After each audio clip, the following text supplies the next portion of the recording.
Today we're going to talk about using a Google form to collect files. So Google Files form upload. First, why would we want to do this? So the reasons I've used this in the past is with STLP, the Student Technology Leadership Program. This is how we collect orders. Somebody fills out a form, says what they want to order.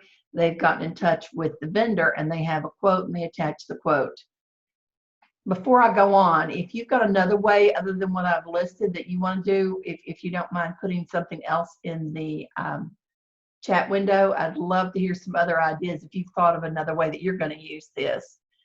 But I did talk with a school who was thinking, one of the high schools thinking about going to AB days, from just having the same schedule every day to students would go to having an AB day.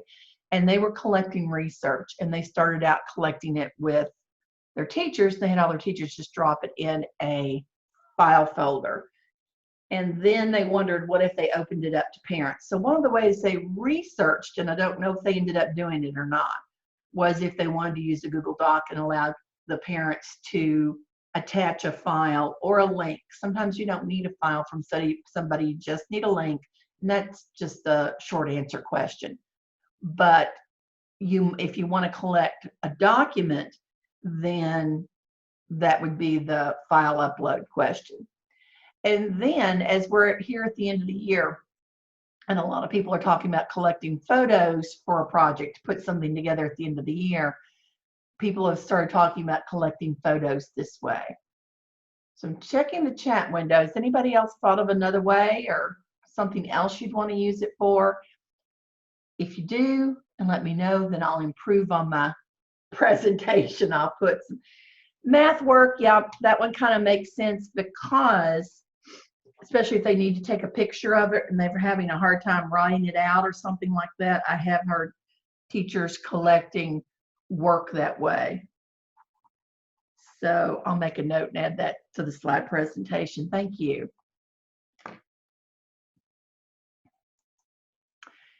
Things to know about using a Google form and the file upload question. First of all, the Google form will have to be in your My Drive, not in shared drives, because Google wants to know who it belongs to and who these files are absolutely being shared with, and it's got to be one person. So I don't think that's a game changer for anybody. You're working with a team and the other team members need it, then you just have to find ways to share it out of your Google Drive instead of putting it in the team drive. Another one that might be a little bit of a game changer, and this is why the high school was discussing whether they were going to use it or not, and I don't know if they ever went with it, was the second one on here is the responder to the form needs to be able to log into their Google account. So if you're collecting things from Fayette County teachers, Fayette County students, Fayette County staff, you know they've all got a Fayette County email address, because they've got a Google account that they can use. They've got a Google Drive with their Fayette County email address. So even if it's not we don't have a Gmail account with our Fayette County email address, but we do have Drive, and you have everything you need to submit to this form. But if you're sending this out to parents, you've got another barrier in the way, so that you may need to find out if they have a Google account, if they're comfortable with that, and you may need to include some instructions if this is what you want to use. You need to know that files can be uploaded, but not folders. So it depends on what your project is. You're collecting a document at a time, one or two things in the same form, you're fine. Somebody needs to share with you 50 items. This seems a bit much. And the fourth thing is, I don't know if it would matter or not, the form cannot be embedded. So I'll show you what it looks like on a Google Sites, but usually when we send out a link to a form and ask people to fill it out, and that would still work. If you were going to embed the form within a web page, it would look a little bit different, and from Google Forms, you can't get an embed code. Again, the only thing I think that really, like I said, might be a game changer would be number two. Could the people you're sending the form to, do they have a Google account, or would they be comfortable getting one if they needed one? Things you might want to do before you begin. This is me. You hear me over and over say create a folder in your Google Drive to hold everything. You're going to have a form. If you look at the spreadsheet, you're going to have a spreadsheet that goes with the form. And then you're going to have all the files the people upload. Now, even if you don't create a folder, Google Forms will create a folder to hold these files. So even if you don't, you're kind of okay. They're all going to be self-contained, but you might want the folder Google creates to be inside the folder that you've already created to help you find it. That's certainly up to you. And then you may want to create the form in the folder, because if you create, once you open up the folder, if you create it there, then it will live there in the folder. You won't have to move it later, or you can move it. And then you may want to share this folder so that everything you put into it would already be shared with the people that need to view it. Or you may only want to share the spreadsheet or the file where the documents are, depending on who's going to look at them and how you're going to use it later. I do make a point of saying maybe view only, just to call your attention to the fact that pay attention to when you share things, how you're sharing them. When you create the form, and we are going to get into forms, I'm not just doing the slides. We will look at the form in just a little bit. But when you create the form, the question you're going to add is called file upload. And when you do it, look at number 2. It doesn't really look like a regular question. It gives you a message that it's going to let people upload things to the drive. It's going to go to your Google Drive. It reminds you that respondents are going to have to be required to sign in to Google. And then make sure you only share this form with people you trust, because they're putting things into your Google Drive. You click continue, and this is what the question looks like. Now, even though it says question, remember you don't have to write those in the form of a question. So I just put photo because I wanted people to upload their photo, because I'd explained what they were doing later, and we'll look at mine. And the file types you can allow, how many files, size required. And if you click the 3 dots on the bottom right, you can add a description. Before we leave the slideshow, the last slide has resources in it, a couple of things from Google, and then a couple of other videos that I found people that had made on these. The last one shows the spreadsheets that's created. Other than that, they're both about the same.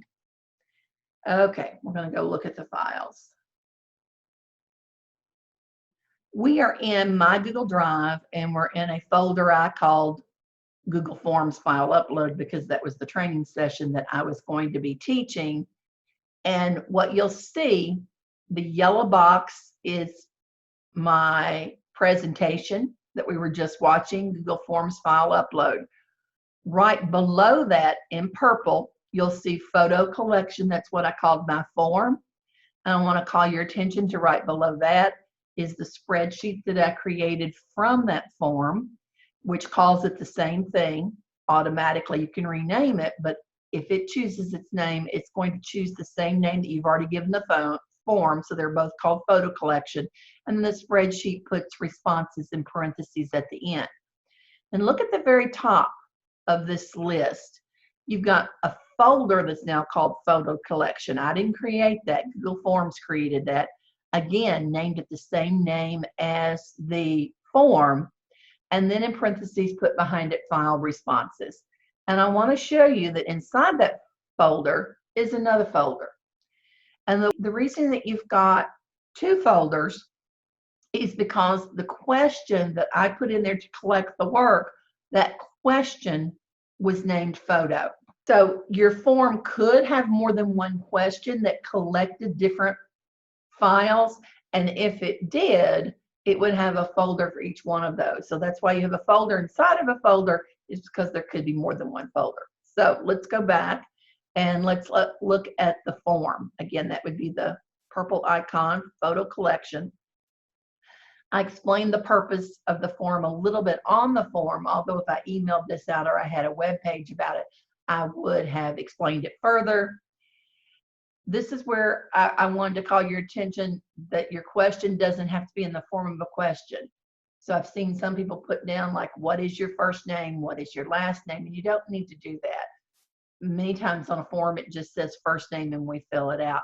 You do notice that I make my first name and my last name column 2 different columns or 2 different questions. So on my spreadsheet, there'll be 2 different columns in case I want to alphabetize by last name. I've asked for who the person was in the photo. I put it all as one question. I could break it out depending on what you're asking for and ask first name or last name if I wanted to do a photo. And that could be different because it could be the parent that's submitting it and this could be the child's name. I left it as 1 line, 1 short answer instead of 2 in case, I mean, this could be instead of person in the photo, it could say people in the photo, and you could ask people, you know, to name left or right and put some information in there.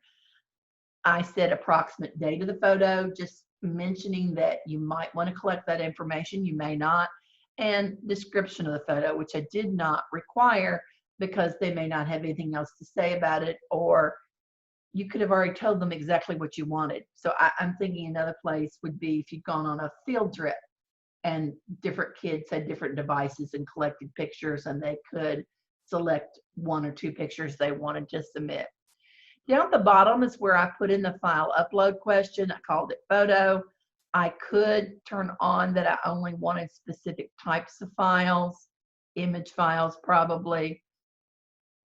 I didn't worry about it, but if you were collecting images, that might be what you want. I do have some people every now and then will give me an image, they've turned it into a PDF. That makes it a little bit harder if you're going to then put it into some other file format, so you may want to require what it is. Math questions and other things, you may want to just leave it off and see how it comes in. That's up to you all. And then under responses, I can see how many people responded.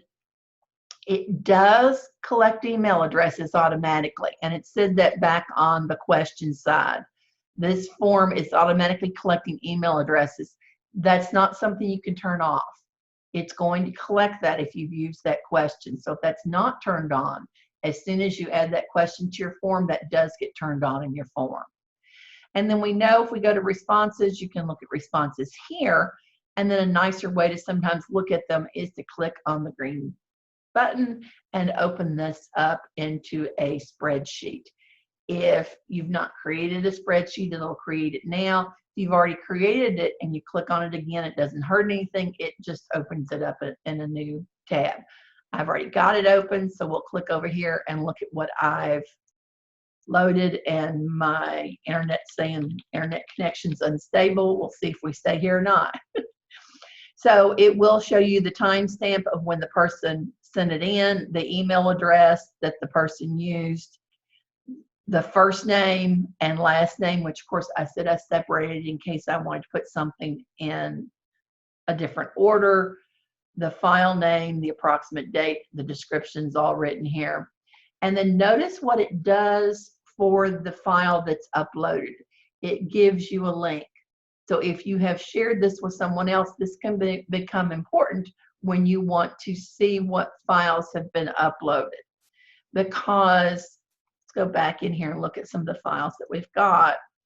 You know, when you take those images and they all have a number? So what if, now I've uploaded a couple of Bitmojis, but then I found, you know, an image up here that I uploaded that, and it's called image 0357. So you know, if a lot of people are uploading things from your camera, there's a good chance they're going to be just named with the image number.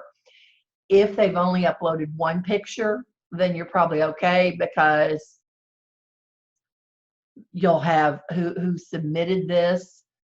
The name of the person that submitted this is on here too. This wasn't named this way, so it has put this in here. But if I filled this out 3 or 4 times and gave you images, then you might not know which image those are. Even if you opened them up, you might be a little bit confused. But if we click back on the spreadsheet, you can always open that up by clicking on the link And I had information before I clicked on the link. I could look at the spreadsheet. I'd done something with Downton Abbey, and this is where I'd collected a picture of Downton Abbey. And then what I might want to do is come up here, yeah, at the 3 dots and rename it after. So it may take me some time if I need to rename them. If they're kids in your class, if you're collecting pictures, you're already going to know what they are. If it's each student submitting one math assignment, you already have their name on there, so you'll be okay with that. And in the last tab, what I've got open, I was playing with Google Sites. I created a Google site, and on the insert button, I inserted the form. Usually the form would come in and you could answer every question on the form. Remember, with file upload, because it won't embed, this is what it does. This is what it does if you're in a Google site. It gave me the name of the form and the ability to fill it out. I'm in edit mode. If I go up here to preview, that's what it's really going to look like. And I could click fill out form, and then the whole form appears, but it won't appear in the website. I'm back to the Google site, and I'm going to click the X to get out of preview.